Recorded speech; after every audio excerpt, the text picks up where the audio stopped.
Hello, everybody, and welcome to the latest episode of Super Paranormal Chronicles. My name's Lee. I am the host, and tonight I am delighted to have Maxim W. Furek. I hope I've said that correct. He's an author, researcher whose work spans psychology, addictions, music journalism, and paranormal culture. Max, good evening, my friend. How are you? Lee, thank you so much, and good to see you, and thank you so much for the invite. This is great. I love all the memorabilia you have behind you. Boy, I can just there's a different story there in itself. Oh, for sure. And like even behind this screen, there's more photographs, but I thought I better put something up to make it look less like a man cave and more like a studio. Yeah, okay. Okay. So, Maxim, I want to concentrate on the paranormal side of your lifestyle, even though you've got vast knowledge in, like I said, music journalism, psychology, and addictions. So, where did your interest about the paranormal first come about? Yeah, a couple of things. I remember as a kid, just being so enthralled by comic books. I remember, as a young person going to the library, we actually had science fiction books. I remember just devouring them. So I always had an appetite for that. Wanted to know if there was life on other planets and if they were reptilian, insect-like, creatures and all that. And then the other thing, I think the real thing though was I'm a member of the baby boomer generation. We were born between 1946 to 1964, and we, and me in particular, was raised on things like Twilight Zone and Inner Sanctum and Thriller and One Step Beyond and all these wonderful TV productions, especially Twilight Zone, that took a look at all the aspects of horror and science fiction, whether it was demonology and all that. But it wasn't just science fiction and horror. It was Twilight Zone looked at political themes through the lens of the science fiction as a means to get around the censors. So it was interesting. You had a whole lot of things intertwined. So I read those comic books and I watched all those TV programs, but I think that with me, I got more of a high from that. And let me say this too, if I could just piggyback on this for 1 second without being totally long-winded. I was a former drug and alcohol counselor. One theory they had about alcoholism was that alcoholics developed a thing called THIQ, tetrahydroisoquinoline, and that it was a narcotic. So when alcoholics drank, they developed this narcotic substance, which was a fantastic way to drink. A reason to drink. Moderate drinkers don't develop THIQ, so you could understand that. So I think that the analogy then is this: that I think that science fiction and horror and the supernatural just was my THIQ. It spoke to me. It was my bell ringer. It was something that I really enjoyed doing to this day. I'm just fascinated by concepts of the paranormal and the supernatural, and that's me. That's my story. Yeah, and it's interesting that you mentioned about science fiction, because I'm a big old-fashioned science fiction fan. So we mentioned before we came on air about all my collection, but down on the second shelf, I've got H.G. Wells' War of the Worlds and The Time Machine, and I absolutely love the concept of those early science fiction movies, The Man That Fell to Earth, and stuff like that, because it really opened your mind of the possibilities of what could be out there. Exactly. And if you want to give credit where credit's due, it's not so much to the scientific community, but it's more, I would think, to the literary community. H.G. Wells, Jules Verne, William S. Burroughs, not William S. Burroughs, but the guy that wrote the Tarzan and John Carter of Mars. So many of those folks gave us that vision. and they opened up our eyes and expanded our vision. And it's and even today, I mean, the concept of flying saucers, the concept of Bigfoot and cryptids is given to us for the most part, not by the scientists, but by literary people that write about it and define it for us. That's it. And even in the last few months even last week with these files that are getting released, 20 or 30 years ago, if you said that you saw a flying saucer or that you saw a cryptid or that you saw a ghost, you would have been kind of like, okay, sir, here's a straight jacket. What size will fit you kind of thing. But nowadays, it's almost like modern culture that everybody's speaking about it. Right. It's a couple things. Some of it's like pareidolia, the drone hysteria of 2024.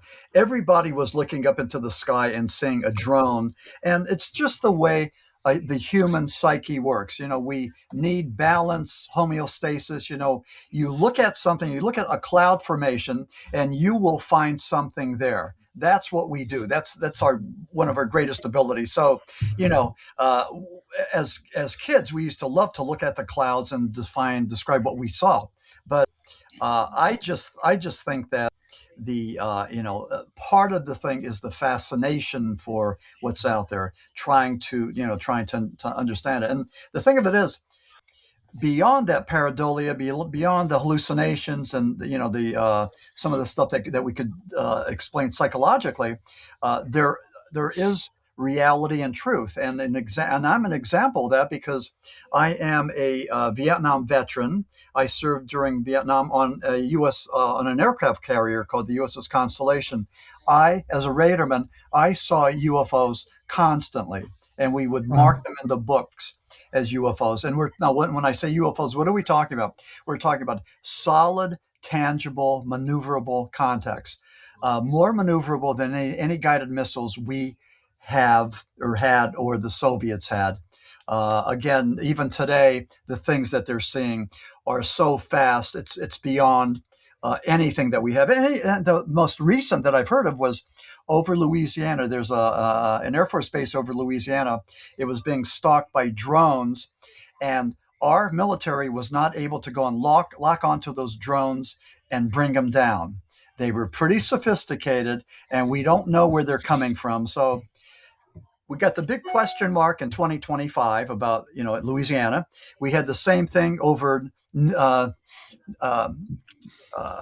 Jersey with the drone hysteria of 2024. And going back to 2023, we had a ton of Chinese weather balloons as big as buses going over Canada and the United States, that to this day, there has never been a sufficient explanation for what they were and what the end result was. So again, a lot of us are just waiting, with bated breath to hear what's going on. And a proper, legitimate government will not only protect us, but they'll also give us the truth. And I contend that we are not getting the truth. Yeah, I think that is a bone of contention right now. That they're giving you a little bit, and then they'll take some back, and then they'll give you a little bit more, and take a little bit more back. Like I say, in this day and age, I think that people are level-headed enough. If you say we are not alone and we can prove it, people are going to go, "Cool, show me." I think so. Yeah. I mean, And I think that with the world being comprised of what?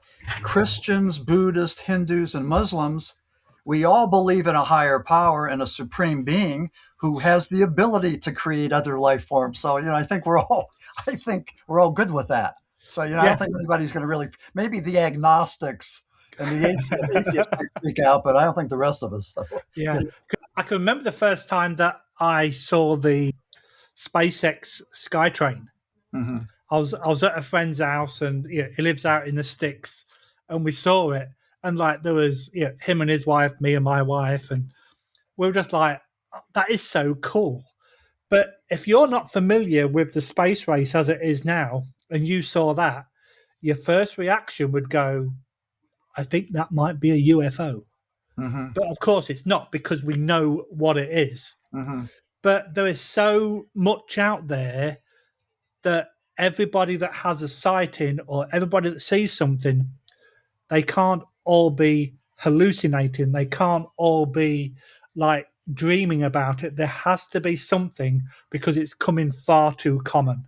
Yeah, I agree. I agree. And it's sort of like even like Bigfoot sightings. You have numerous people that are saying these cryptids that they call Bigfoot. They hear the sounds. They smell this horrible smell of rotten eggs and wet dog. They see the structures. They hear the wood knocks. I mean, just a whole lot of things. You know what J. Allen Hynek called high strangeness, and he was talking about these elements of high strangeness surrounding UFOs. But I contend you could also do the same thing with flying saucers or UAPs, whatever you want to call them. I still call them flying saucers, but but I mean, there's just a whole list of things, of commonalities that people see with not only Bigfoot sightings, but also with flying saucer sightings. So yeah, I think that there's something there. Again, we don't have anything to appease the scientific community. We don't have that with Bigfoot. We don't have the carcass or the DNA. With the flying saucers, we don't have the crashed vehicles, and we're waiting. So I don't know. I mean, I followed the 20 I think it was the 2023 July 2023 congressional UFO hearings with David Grush. Yeah, 2024, I think it was in September. 2025, it was in November. In all three cases, all we came away with was that these people believe the government knows something and isn't telling us. The government isn't being transparent. That's it. No great reveal, just a big tease. And I feel like I'm getting sucker punched because every time they have these congressional hearings, I'm the first one there watching this and taking notes. They give us nothing because I don't think they know anything. And I think that any government officials who belong to a black ops organization that is beyond the FBI and CIA, they're the ones who know about this. The rest of us, however, do not have a need to know. And this information is available on a need to know basis only. So that's it. And you mentioned the 2024 incidents and such like, and what, like you just said, what have they revealed? They revealed that they don't know as much as what we think they do, but they've also released footage of what professionals have seen, like the Tic-Tac video, for example. Yeah. So not just Joe Soap who's walking down the street. These guys are credible witnesses. Military professionals and such like. And I think that's helping people understand more. But there's still a lot behind that curtain that they haven't shown us yet. Yeah, and you're correct, because that Tic-Tac video from 2004 off the Nimitz, taken by Navy pilots, I mean, that's one of the best pieces of evidence that we've ever seen. Again, just like when I was in the Navy, it was a craft that would zigzag fast. It had, with G forces so tremendous that a human couldn't withstand it. So it had to be guided by some other intelligence.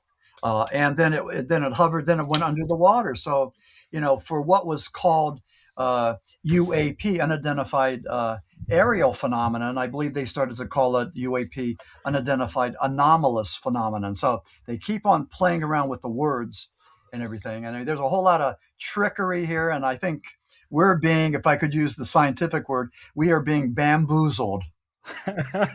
I love that word, and we should use that more often. Yes.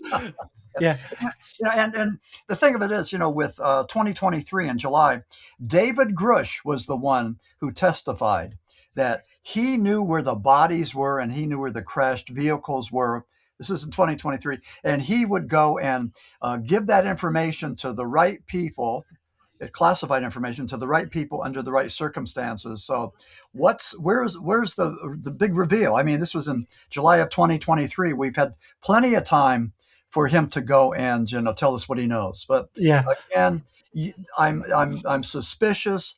about these people like Grush and like Luis Elizondo, who claim that they know things. I think that they worked for government ops, secret government defense ops, but I think they knew a little bit about it, but just a little.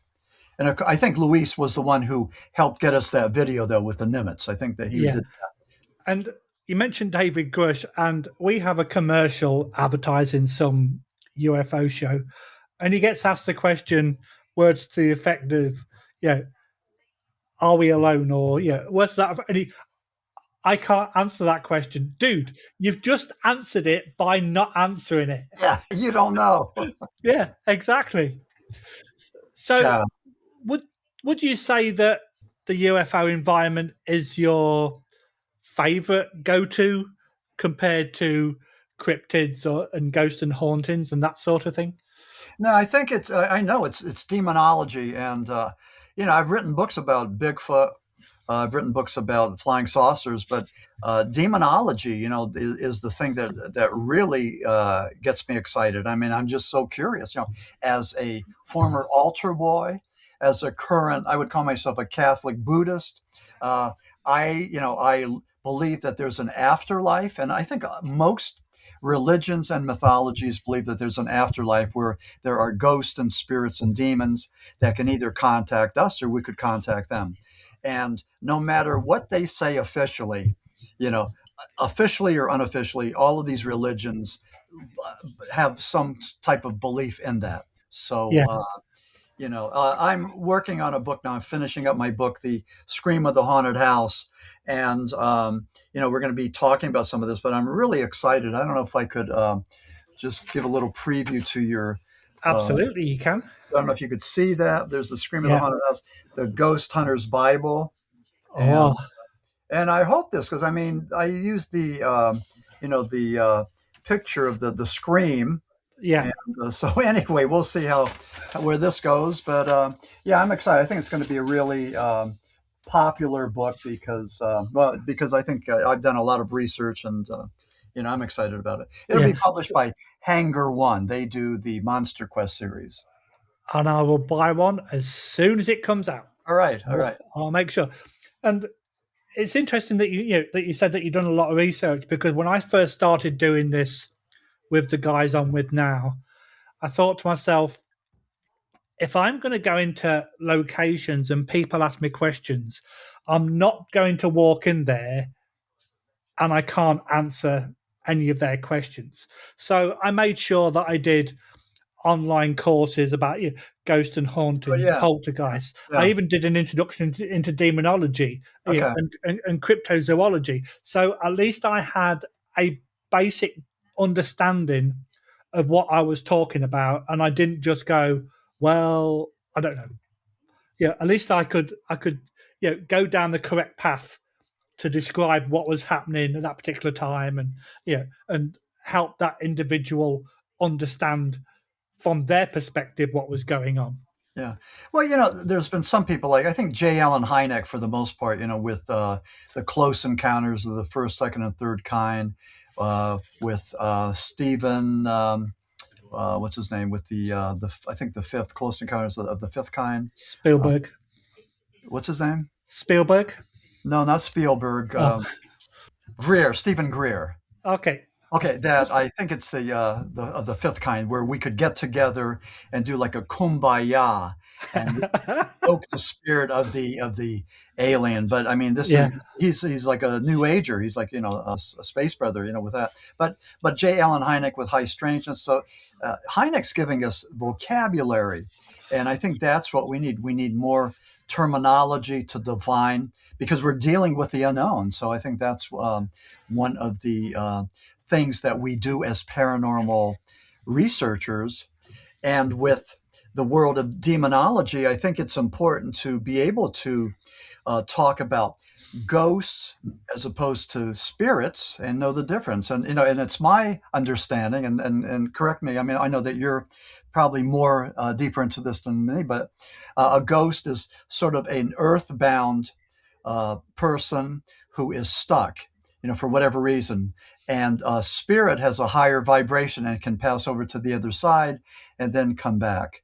So, and then demons, of course, have the power and authority to go and manipulate both ghosts and spirits, say within a haunted house, and so that's pretty much what we're talking about. But I know a lot of people use the term ghost and spirits interchangeably, and it drives me crazy because it's not the truth. It's Yeah, apples and oranges. They're two that's different it. things.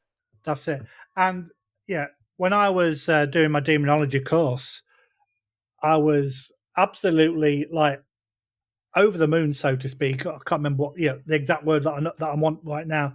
But we had a demonologist, we had an exorcist, and they were telling us about the protocol of doing an exorcism. It's not straightforward, and the telltale signs of the differences between a haunting and a possession, and they were breaking it all down. Like speaking a foreign tongue or manipulating your Oh, yeah. body into something that you wouldn't normally be able to do. Right. And Yeah. I was absolutely fascinated with that course, and it's like it was I would do it again in a heartbeat Yeah. because I Yeah. enjoyed it so much. Yeah. I'm getting a vicarious thrill just hearing about that. Yeah, yeah, But when you but when you look at all of the information provided by either Catholic priests or even Protestant priests that have done exorcisms, people that are possessed seem to have common traits: superhuman strength. They speak in foreign languages that they have no way to reasonably understand or be able to converse in. Sometimes they levitate. They seem to have the power of knowing your deep thoughts. If you're in the room with them, they know about you. yeah. And just a lot of things that just are just beyond the pale. So and again, with the exorcisms, the Catholic Church has to root out people that are mentally ill. And Father Amorth, who was the Vatican's exorcist, he said that only 2% of the people that he deals with are actually possessed by demons. 2%. All the rest are mentally ill. It's either schizophrenia or Tourette's syndrome or some type of, bipolar or whatever, some kind of other illness. So, but 2% of the people that they deal with are actually possessed. And, Yeah, and and the church has to make sure they work in conjunction with psychiatrists and psychologists to try that's to it. figure. And yeah, I've actually got a medical background. I was a paramedic for 13 years. So we have a basic understanding of the mental health issues, schizophrenia, and all those kind of related issues.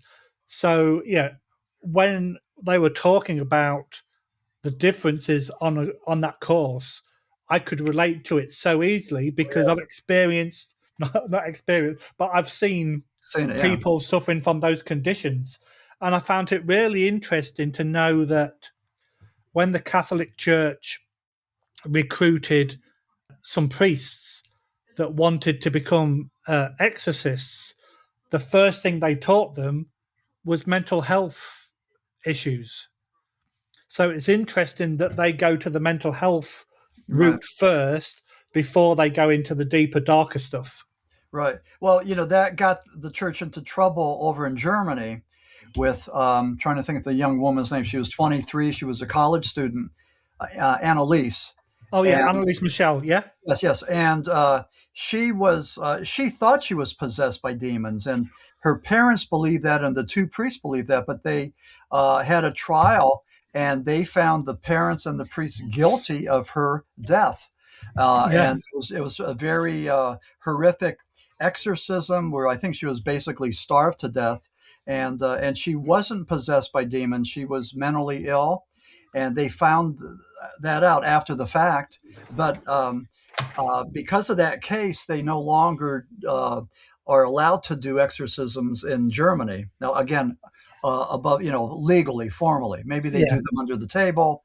Who knows? But that was the case. But I mean, I think it was a cautionary tale for all of us to be careful even I know there's a lot of people out there that attempt exorcisms, and again, you do them by invoking the name of Jesus, and you do it through his power. Those are the two things, Yeah, so I mean, a lot of, and a lot of these amateur exorcists, they'll use the holy water and the crucifix and all that, and but they, be careful of what you're dealing with, you know. yeah, and yeah, going back to Annelise Michel, I think she was exercised something like 67 times.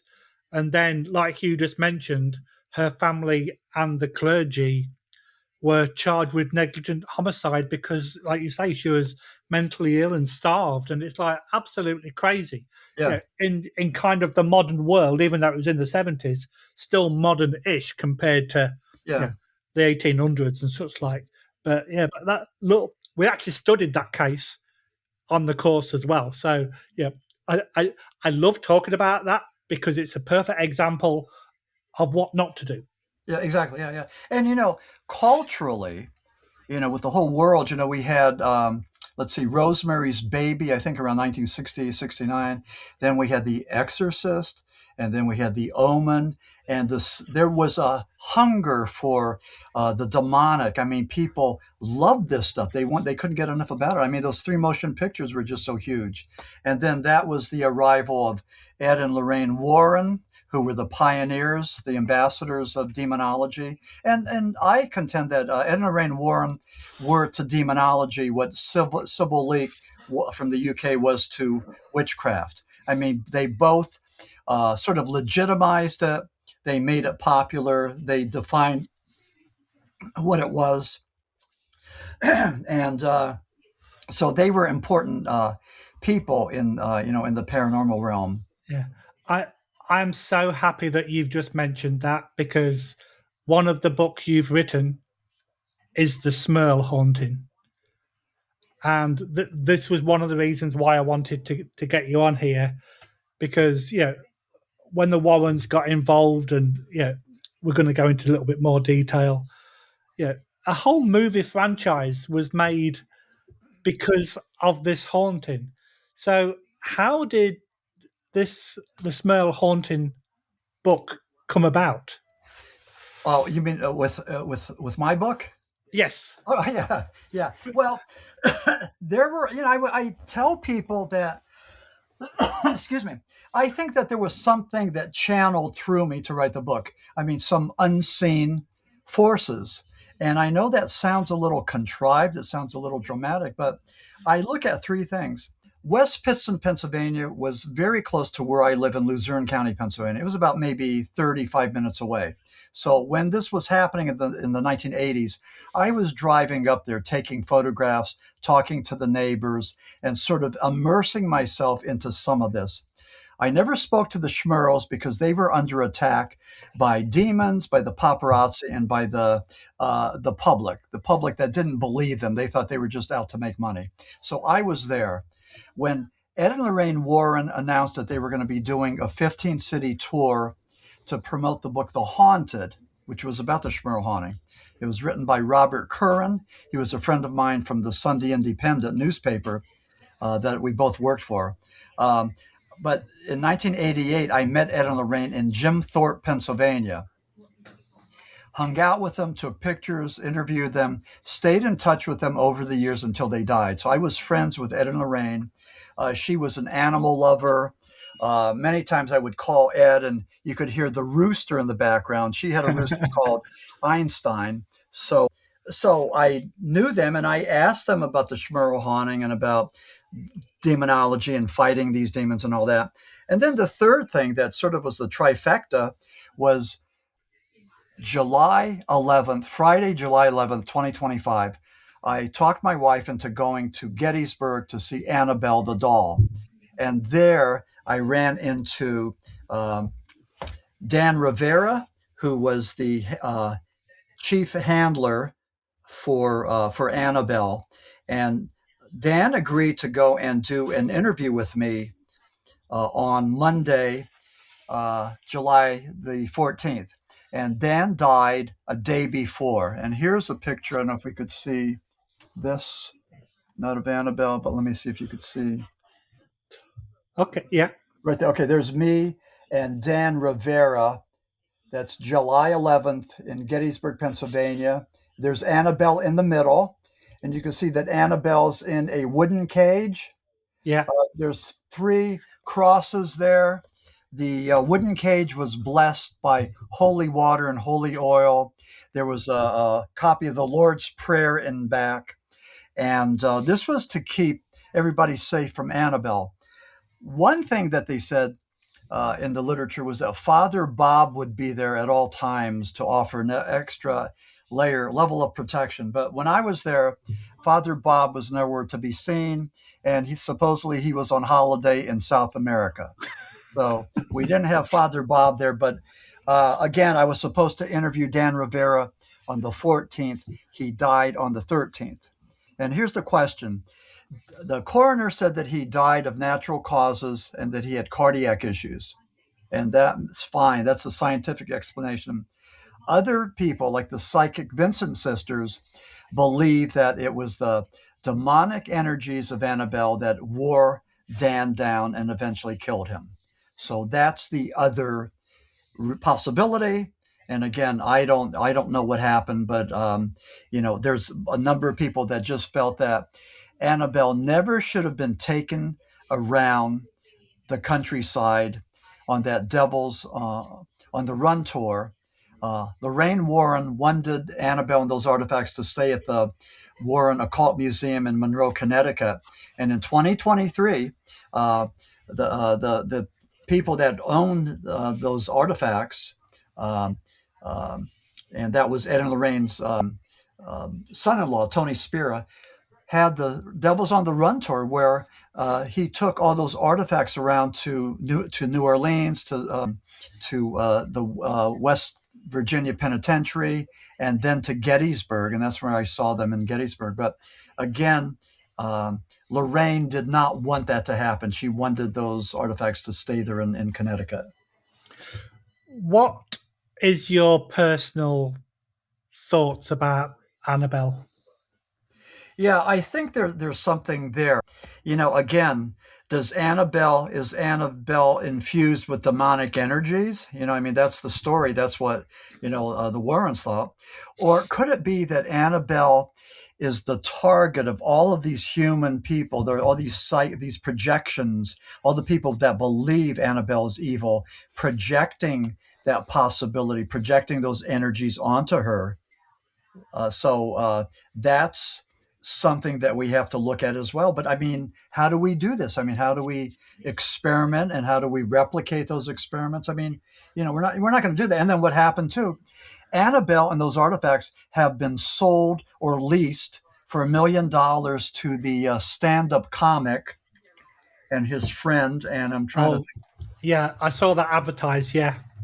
Yeah. So again, for anybody, if we're talking about being responsible and being cautious around a doll that could be infused with demonic energies, then I don't know. It seems to me that it's all about the money. So they were able to go and Matt Rife is the stand-up comic who either leased or purchased the artifacts for $1 million. So there's $1 million there. But then even when I was in Gettysburg, the Gettysburg Connections, the newspaper, counted over those 3 days 1,260 people times $40 each. At all these places they went to with the Devils on the Road, it was well over $200,000 in the bank. And there's money to be made in this. And Lee, you were talking about the original Conjuring franchise. Conjuring, the 9-film Conjuring franchise was based on Ed and Lorraine Warren. To this date, those 9 motion pictures have brought in $2.7 billion with a B. Yeah. $2.7 billion. Of course, the last one, Conjuring Last Rites, was about the Smurl haunting. And I contend, if you want to be entertained, go see The Conjuring Last Rites. But if you want the real story, the true story, read my book, the Smurl haunting, when Ed and Lorraine came to town. And there's my picture of Ed and Lorraine. That was taken in 1988 in Jim Thorpe. So anyway, this book was personal to me because I lived part of it or parts of it. And, I feel, I mean, I don't know how this sounds, but I feel like almost like I was chosen to write the book. I mean, I was there, right time, right place, call it what you will, coincidence, fate, karma, whatever, Yeah. serendipity, synchronicity. There was something there very tangible that happened that led me down that path. So, And it's interesting that you mentioned about Dan passing, because when it happened, like the internet went absolutely crazy saying it was Annabelle, it was Annabelle. yeah. Me having a medical background, it's like, okay, let's just wait to see what the medical doctors come back with. Yeah. And they said it was natural causes. Yeah. Yeah. Unless I've got the evidence, I'm going to agree with the professionals, because it was my job at the time. So you have to deal with what's black and white. You can't assume that somebody's got an ailment or this, that, and the other until it's proven. But I could not believe the arguments that I saw on social media. It was like it was either Team Annabelle or Team Dan. Oh, right. Yeah. And it was amazing at the amount of people that were arguing online. Well, it was Annabelle. No, Dan had got a medical problem. No, it was Annabelle that caught. And it's like nobody could win at that moment in time. It was crazy.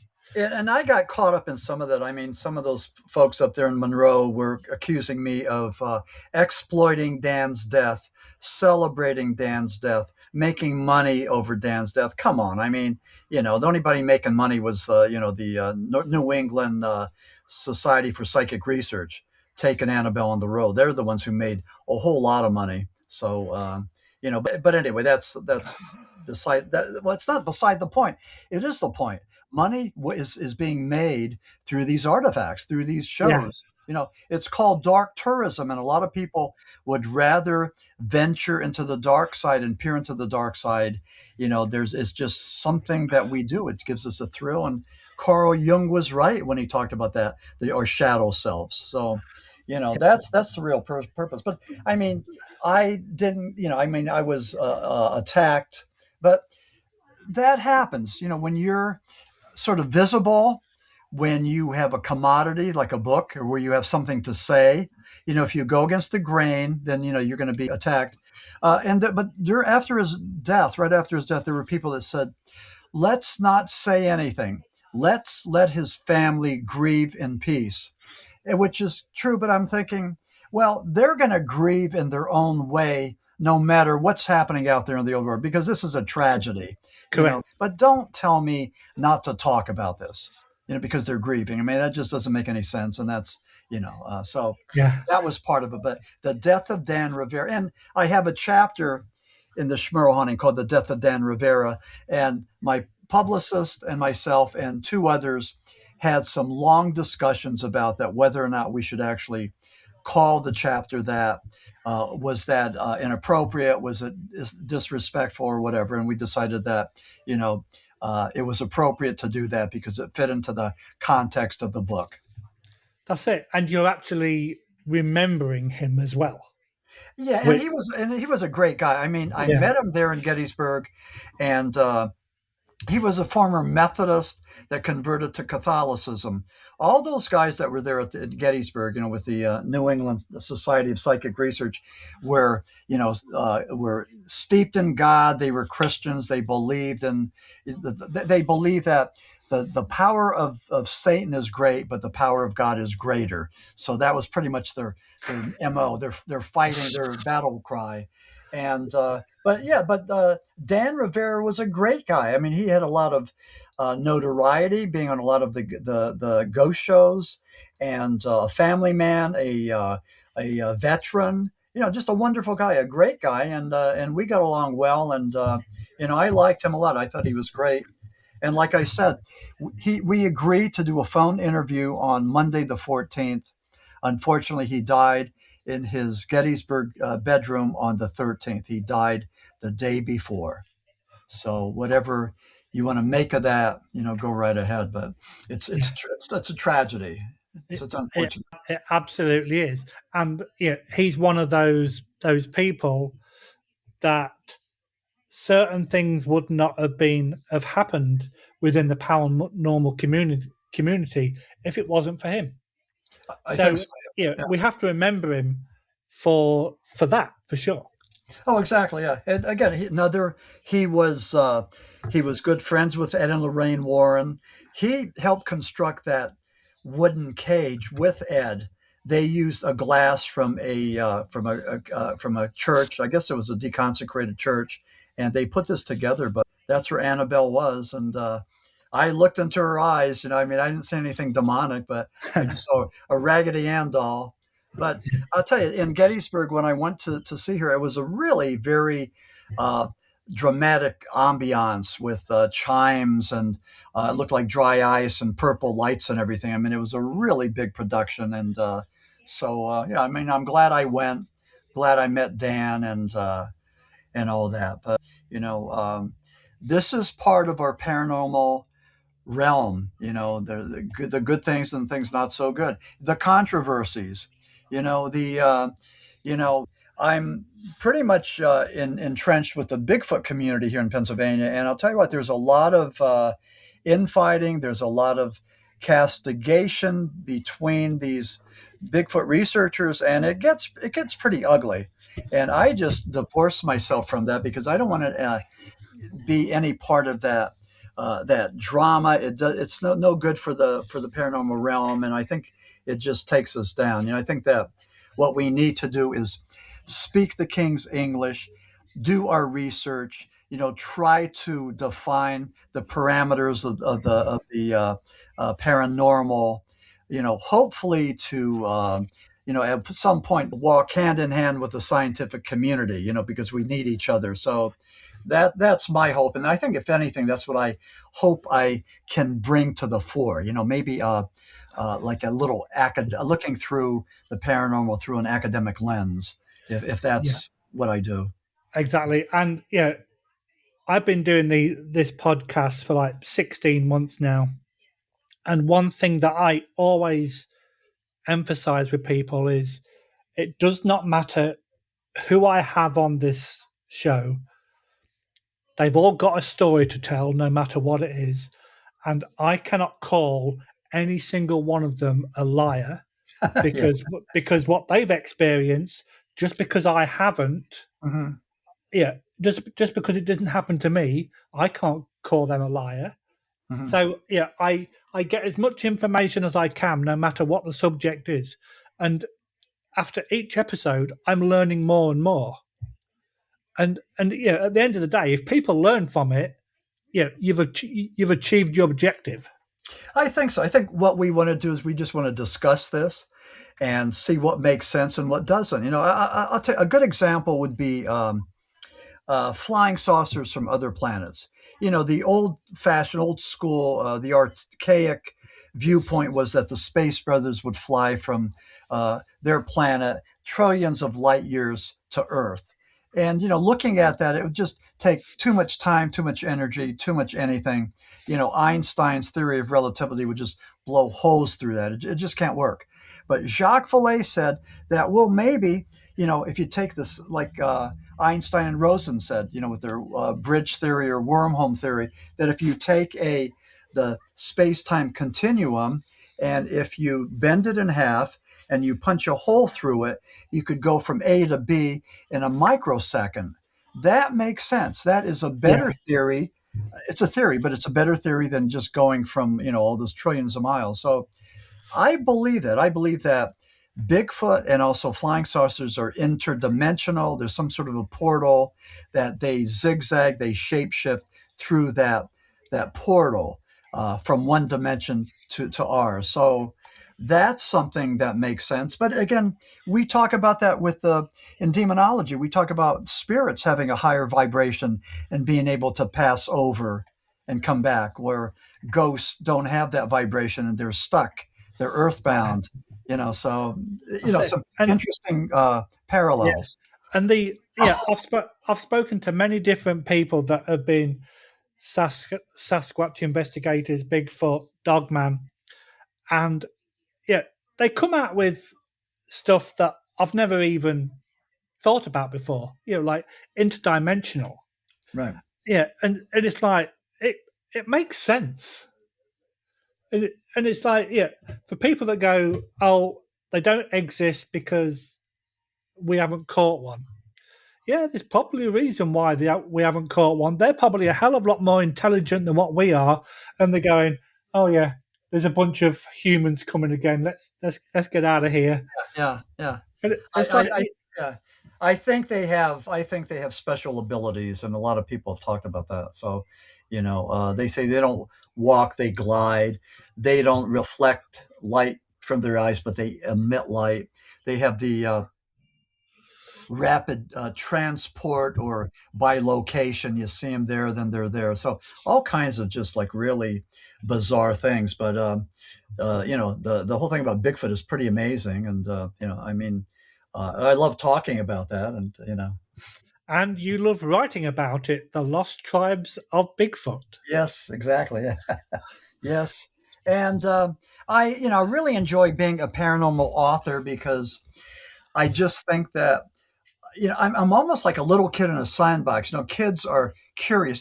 Little kids learn how to play the piano or, learn another language because they have all these brand new synapses. And I think that even, as we get older, I think we can still keep it going, through curiosity and interest. And I think that's the driving force. If you're curious and interested, then you go and you look at these things and you try to learn. And, I think, if anything, that's my ability, that I just, I have that fascination for these unknown realms of the paranormal, and and that's why I research and write. But I mean, it's just wonderful to be able to go and come up with these ideas, and So anyway, I'm a happy camper. They say that the person that finds their joy, is I mean that that's all you need in life, So That's it. And when you're sat in the sun in Florida, you've got your cocktail or whatever on your table, and you're writing. Sun's beating down, no snow. What more yeah, I could know. you ask for? Yeah, it's pretty interesting because I will write the book and do the research down in Florida, and then come back here to Pennsylvania and fine tune it, make it artsy, strip away the superfluous stuff, adjectives and adverbs. You don't need to kill the reader with extra words. You don't need to do that. Be respectful to the reader. But I think that some of my work is part scientific and part poetry. I mean, I love writing, and sometimes not a whole lot, but sometimes I get a little bit artsy just to describe, some of these things that are out there. So, and that's all fine. No, we all have our niche, and Exactly. yeah. So, and people that read my books, a lot of them like what they read. So, yeah, that's the best compliment I could get. Exactly. Yeah, and yeah. Let's go back to the Bigfoot just for a second. I was talking to a guy last week, and I released his episode last week, and he showed me a 15-inch footprint cast, and he goes, "Well, yeah, some people say it's fake."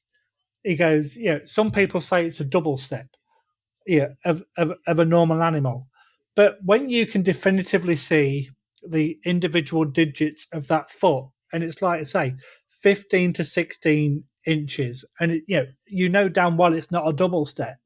Mhm. Like, that's when the mind starts wondering to what actually is this. I know for a fact it's not some, Joe Bloggs with a big wooden footprint stamping down through the forest. Yeah. So, yeah, we may never know what they are, but Yeah. as each investigation goes on, and more people write your books, and come out with the evidence, the more information we get, and then one day we may get definitive, like, Right. evidence. Yeah, I think when you look at Bigfoot evidence, I think that two things. One, the Patterson Gimlin film of 1967, and I don't care what they're saying currently about that. I believe that it's accurate. It's the Holy Grail. The other thing are the foot casts, and Dr. Jeff Meldrum, who passed away in 2025. I had a chance to meet him down in Ocala at the Bigfoot Expo a couple years ago, and he has had one of the world's largest collections of these foot casts, and it's amazing how big they are. You know, bigger than any bear. You know, the stride bigger than anything that we know. I mean, just pretty impressive stuff. Now, again, those are the two things that we have: the Patterson Gimlin film and the foot cast. You know, that's the best pieces of evidence that we have. And Dr. Meldrum, what he did was he was able to go and speak as a scientist and bring cryptozoology a little bit closer to the high table. You know, so he did a lot of good for us. And I don't know if there's anybody with his credentials that's going to be able to step into his shoes, because he was legendary. He was just a great guy and just so easy to get along with, so accessible, and man, what a great guy, you know. So he's from Idaho, you know. Yeah, and one of the things I find interesting about the Patterson Gimlin is, this was in the mid-60s.